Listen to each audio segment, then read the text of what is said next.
Donald Trump نے 2 بجے دھمکی لگائی دوپہر کے کہ میں اسرائیل کی حمایت سے انکار کرنے پر اسپین کے ساتھ تمام تجارت اور تعاون ختم کر دوں گا. یعنی اسپین کو انہوں نے دھمکی لگائی اور 2 گھنٹے بعد جو ہے وہ اسپین کا جو وزیر اعظم ہے وہ چین پہنچ گیا. ٹرمپ کو واضح پیغام دیا کہ جناب ایک متبادل بھی موجود ہے, دنیا میں ایک اور سپر پاور بھی ہے, آپ اکیلے تو نہیں ہے. تو اسپین اپنے چین کے ساتھ تعلقات بڑھا رہا ہے. ڈونلڈ ٹرمپ کہتا ہے کہ جو چائنا کی گاڑیاں ہیں وہ یورپ کی مارکیٹ کو تباہ کر دیں گی اور یورپ کی گاڑیوں کی مارکیٹ کو برباد کر دیں گی. دیکھیں یہ کمپٹیشن تو دنیا میں ہوگا. اس وقت مقابلہ دنیا میں ہے الیکٹرک گاڑیوں کا. آنے والی چند دہائیوں میں پوری دنیا سے جو پیٹرول اور ڈیزل پہ چلنے والی گاڑیاں وہ ختم ہو جائیں گی. یہاں یورپ میں اب گاڑیاں وہ یورو 6 گاڑیاں آ گئی ہیں.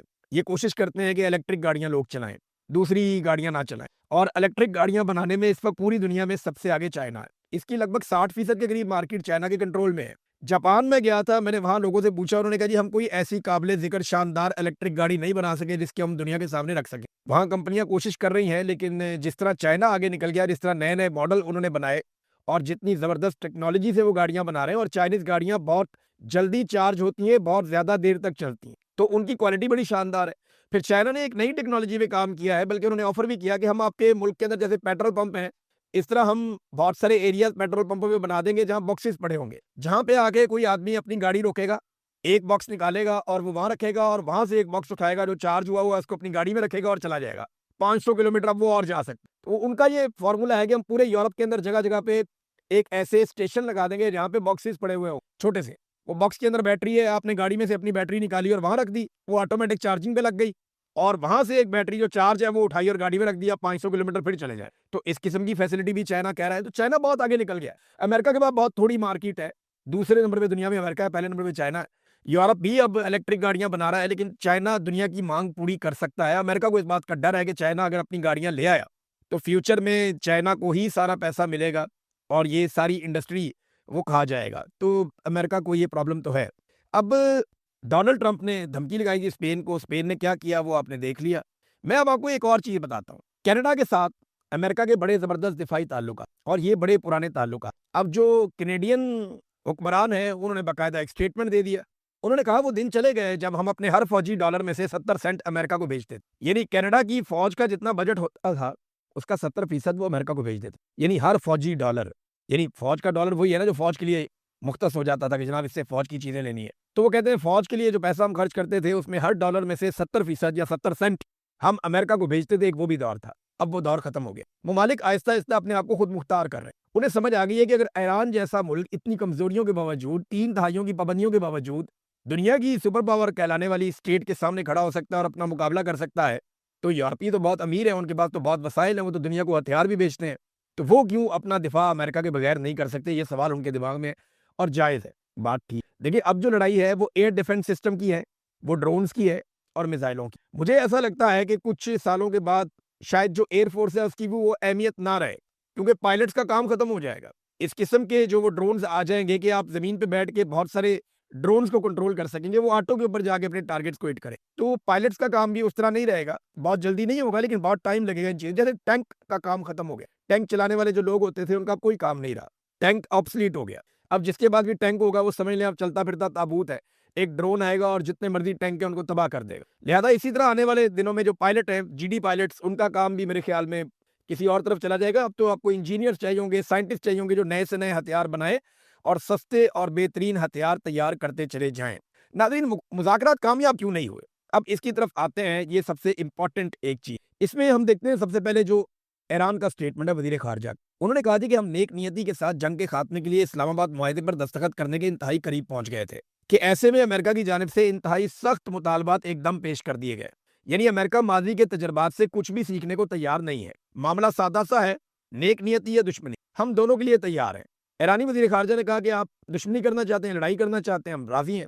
آپ نیک نیتی سے مذاکرات کرنا چاہتے ہیں تو ہم اس کے لیے بھی راضی ہیں. اور مذاکرات میں وہ کہتے ہیں کہ ہم بہت قریب پہنچ گئے تھے. دیکھیں, میں ایک بات جانتا ہوں, ڈونلڈ ٹرمپ کو آپ ذرا تھوڑا سمجھیں. اگر ڈونلڈ ٹرمپ نے مذاکرات کامیاب کروانے ہوتے تو وہ اس کا کریڈٹ خود لیتا, کسی اور کو نہ دیتا. حتیٰ کہ وہ اپنے نائب صدر جے ڈی وینس کو بھی اس کا کریڈٹ کبھی نہ دیتا. ڈونلڈ ٹرمپ کو کریڈٹ لینے کا شوق ہے. اس نے اپنے منہ سے کہا کہ اس کو اپنی تعریف کروانا بہت پسند ہے. وہ نالائکوں کے آس پاس رہتا ہے تاکہ اس کی تعریف ہوتی. جے ڈی وینس کے پاس موقع ضرور تھا, لیکن جے ڈی وینس کے پاس اختیارات نہیں تھے. امریکی نائب صدر جو پاکستان آئے, ان کے اختیارات اتنے ہی تھے کہ انہوں نے لگ بھگ 1 درجن مرتبہ ڈونلڈ ٹرمپ سے رابطہ کیا, نیتن یاہو سے بھی رابطہ کیا, اور جب انہیں کہا گیا تو وہ مذاکرات بیچ میں چھوڑ کر واپس چلے گئے ایک آفر دے کر۔ تو جے ڈی وینس کے بارے میں لوگ کہتے ہیں کہ یہ جو کینیڈی تھا امریکی صدر، یہ اس کی طرح لگتا ہے اور اس کی طرح بولتا چالتا ہے، اس کی طرح باڈی لینگویج ہے، چلتا بھی ہے، تو یہ بہت بڑا لیڈر بنے گا، لوگ یہ کہتے تھے۔ لیکن اس نے یہ موقع ضائع کیا اور ایسا دکھائی دیا کہ اس کے پاس کوئی اختیار نہیں تھا۔ ڈونلڈ ٹرمپ نے پہلے کہا بھی تھا کہ اگر مذاکرات کامیاب ہوں گے تو کریڈٹ میں لوں گا، اگر ناکام ہوں گے تو میں جے ڈی وینس پہ ڈال دوں گا۔ لوگ اس بات پہ ہنسے تھے، لیکن میں نے اس بات کو سیریس لیا تھا کہ ایکچولی ڈونلڈ ٹرمپ ایسا ہی ہے، وہ یہی کرے گا۔ تو ٹرمپ کو یہ پتا تھا کہ اگر مذاکرات دیکھیں واقعی انہوں نے کامیاب کرنے ہوتے تو ٹرمپ خود آتا یا خود کسی جگہ پہ ایسی جگہ مذاکرات کرتا جہاں وہ شامل ہوتا یا اپنی انوالومنٹ رکھتا، تو وہ نہیں کیا۔ ڈونلڈ ٹرمپ نے اپنی ٹیم بھیجی اور مذاکرات جو ہے وہ ناکام ہو گئے، اور ڈونلڈ ٹرمپ نے تو پہلے ہی اناؤنس کر دیا تھا۔ اب ایک چیز اور ہے، ٹرمپ نے ایک بات کا اعتراف کیا ہے جو میں نے آپ کو اپنے پچھلے ویلاگ میں بتایا تھا۔ ڈونلڈ ٹرمپ نے کہا کہ ہمارا جو مقابلہ ہوا ہے وہ بڑے شاندار لوگوں کے ساتھ ہوا۔ میں نے آپ سے کہا تھا نا کہ یہ تو چاروں پی ایچ ڈی تھے جو ایران والے تھے، ڈاکٹریٹ، شاندار لوگ، پڑھے لکھے لوگ، اور امریکہ کے وفد کے اندر لوگ جو ہیں وہ تعلقات داری کے اوپر، سیاسی نوعیت کے اوپر، اور وہ اور طرح کے لوگ تھے، پاپولر لوگ تھے۔ لیکن یہ لوگ بہت ٹیکنیکل لوگ تھے جو ایران کی طرف سے آئے تھے، تو مقابلہ نہیں تھا ذہنی صلاحیتوں کا۔ اس بات کا اعتراف ڈونلڈ ٹرمپ نے بھی کیا۔ ڈونلڈ ٹرمپ نے کہا جن افراد سے کل ہماری ملاقات ہوئی، سچ کہوں تو وہ بہت ذہین، بہت تیز نظر اور بہت اعلیٰ قسم کے لوگ۔ پھر وہ یہ کہتا رہا کہ ہم نے ان کو بہت نقصان پہنچایا، ہم نے ان کو جنگ ہرا دیا، یہ وہ تو ڈونلڈ ٹرمپ کہتا ہے، ہمیشہ سے کہتا ہے۔ لیکن ڈونلڈ ٹرمپ نے اس بات کا اعتراف کیا کہ یہ بڑے ذہین لوگ۔ لیکن ڈونلڈ ٹرمپ کیا اتنا ذہین ہے؟ کیونکہ اب جو کام ڈونلڈ ٹرمپ کرنے جا رہا ہے نا، یہ عجیب و غریب کام ہے، اس سے پہلے ہم نے اس کو ایسے سنا نہیں ہے۔ ڈونلڈ ٹرمپ نے یہ اعلان کر دیا کہ وہ آبنۂ ہرمز کی ناکہ بندی کر دے۔ یعنی ایک عجیب و غریب چیز ہے، ایران نے آبنۂ ہرمز کو بند کیا ہوا ہے، ڈونلڈ ٹرمپ کہتا ہے ہم باہر سے بند کر دیں۔ ایران اگر اندر سے بند کرے گا تو جس جہاز کو ایران چھوڑے گا ہم اس جہاز کو نہیں جانے دیں، یہ باہر سے ناکہ بندی۔ ہم بچپن میں نا ایک لطیفہ سنتے تھے، اور اس میں وہ ایک نصیحت کی طرح کا لطیفہ تھا کہ اگر کوئی اندر سے کنڈی لگا لے اور دروازہ بند کر لے تو پھر آپ باہر سے کنڈی لگا لیں، کیونکہ ہر دروازے میں دونوں طرف کنڈی ہوتی، تو دروازہ کھولنے کی بجائے باہر سے کنڈی۔ ڈونلڈ ٹرمپ نے وہ بچکانہ حرکت کی ہے۔ ایران پہلے ہی آبنۂ ہرمز کو بند کر کے کنٹرول کر کے بیٹھا ہوا ہے۔ اب امریکہ جو ہے وہ ایران کے خلاف ایک محاذ کھول کہ جناب دیکھیں یہ دنیا کو نہیں چلنے دے رہا، دیکھو یہ دنیا کو تیل لے جانے نہیں دے رہا۔ اب ساتھ میں ڈونلڈ ٹرمپ نے کہہ دیا جناب جن کو یہ تیل لے جانے دے گا ان کو ہم روک لیں گے۔ تو اب ڈونلڈ ٹرمپ خود بھی اسی صف میں آ گیا، امریکہ کو بھی وہیں پہ لے آیا کہ اگر ایران تیل نہیں جانے دے رہا تو جو وہ جانے دے رہا اس کو امریکہ روک رہا ہے۔ یہ تو امریکہ اپنی مخالفت کے اندر اضافہ کروا لے گا دنیا میں، اور کچھ نہیں کرے گا۔ امریکی صدر نے کہا کہ امریکہ جلد ہی ان تمام جہازوں کی ناکہ بندی شروع کر دے گا جو آبنۂ ہرمز میں داخل ہونے یا وہاں سے نکلنے کی کوشش کریں گے، اور وہ کام آج سے وہ کریں گے۔ حالانکہ یہ جنگ بندی کا ٹائم ہے، لیکن امریکہ نے اناؤنس کر دیا کہ آج سے وہ ایسا ہی کرے گا۔ اس پہ ایران کے جو سپیکر ہیں کالی باف، انہوں نے ایک بیان دیا۔ انہوں نے کہا امریکہ کو فیصلہ کرنا ہوگا کہ کیا وہ ایران کا اعتماد حاصل کرنے کے لیے تیار ہے یا نہیں۔ ٹرمپ کی حالیہ دھمکیوں کا ایرانی قوم پر کوئی اثر نہیں ہوگا، ہم یہ ثابت کر چکے ہیں۔ ہماری بات چیت بہت شدید، سنجیدہ اور مشکل تھی۔ ہم نے مضبوط تجاویز پیش کی جو نیک نیتی ظاہر کرتی ہیں اور پیش رفت کا باعث بنے۔ ہم امریکہ پر اعتماد نہیں کرتے، انہیں ہمارا اعتماد حاصل کرنا ہوگا، جو ان کے ماضی کے اقدامات کی وجہ سے بہت مشکل ہے۔ ایرانی قوم اپنے رستے پر آگے بڑھ رہی ہے اور اپنی صلاحیتوں پر انحصار کر رہی ہے۔ ہمارا وفد متحد، سنجیدہ اور ایران کے حقوق کے دفاع میں تخلیقی تھا۔ ان کی دھمکیوں کا کوئی اثر نہیں، یہ صرف نعرہ نہیں، دنیا نے اسے دیکھ لیا ہے۔ اگر امریکہ راستہ چاہتا ہے تو اسے ایرانی قوم کا اعتماد حاصل کرنا ہوگا۔ اگر آپ لڑیں گے تو ہم بھی لڑیں گے، اور اگر آپ منطق کے ساتھ آئیں گے تو ہم بھی منطق کے ساتھ، دلیل کے ساتھ اس کا جواب دیں گے۔ تو یہ کالی باف نے کہا ڈونلڈ ٹرمپ کی دھمکی کے بعد، یہ عجیب و غریب دھمکی ہے، لیکن اس دھمکی میں بھی ڈونلڈ ٹرمپ کو وہ سپورٹ حاصل نہیں ہے۔ دیکھیں پہلے ڈونلڈ ٹرمپ نے دعویٰ کیا کہ اس وقت آبنۂ ہرمز میں امریکی فورسز کے جو جہاز ہیں وہ بارودی سرنگوں کو صاف کر رہے ہیں، لیکن اس کے بعد ایران نے کہا جی ہم نے تو ان کو یہاں پہ آنے نہیں دیا، بلکہ جو آ رہے تھے ان کو ہم نے یہاں سے بھگا دیا کہ چلے جاؤ یہاں سے۔ اور اب ڈونلڈ ٹرمپ کہہ رہا ہے کہ ہم دور کھڑے ہو کر، کافی دور جا کر، ایرانی میزائلوں کی حد سے باہر نکل کر جو جہاز ایران چھوڑے گا ہم ان کا راستہ روکیں گے اور انہیں وہاں سے نہیں جانے دیں گے۔ اب یہ پرابلم پاکستان کے لیے بھی ہوگا، یہ پرابلم انڈیا کے لیے بھی ہوگا۔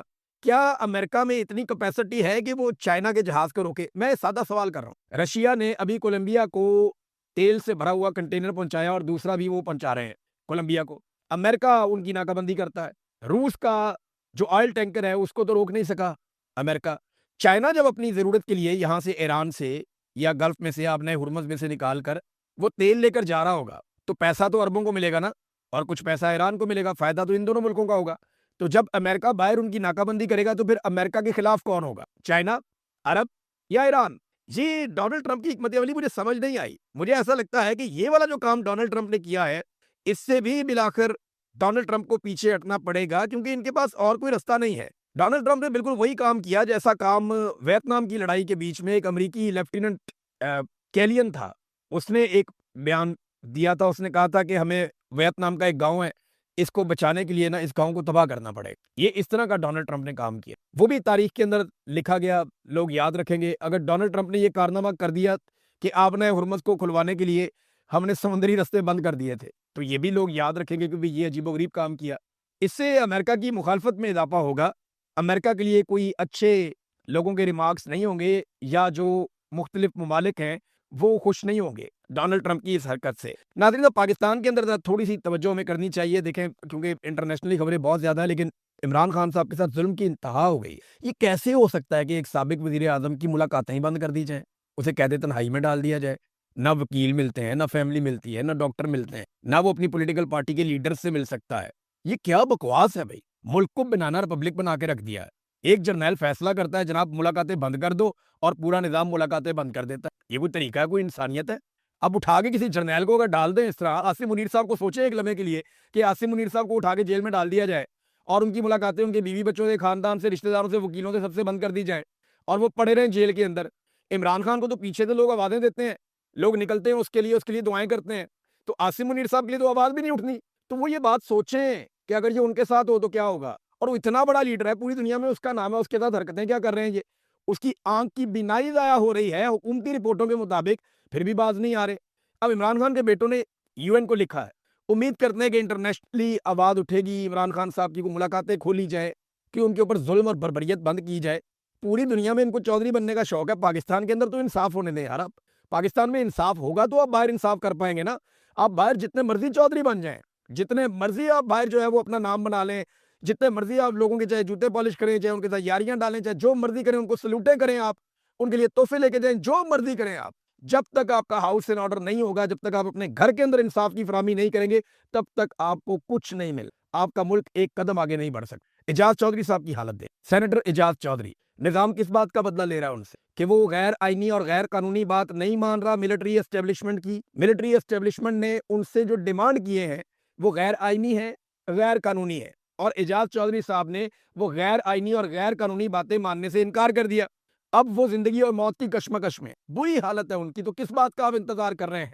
انہیں علاج نہیں کروانے دیا، اتنے دنوں تک ان کی حالت بگڑ گئی۔ یہ رجیم اس وقت پاکستان کے اندر دیکھیں، یہ جو فیلڈ مارشل عاصم منیر صاحب کا بنایا ہوا رجیم ہے نا، یا جو نظام ہے، اس میں انسانیت ختم ہوتی چلی جا رہی ہے۔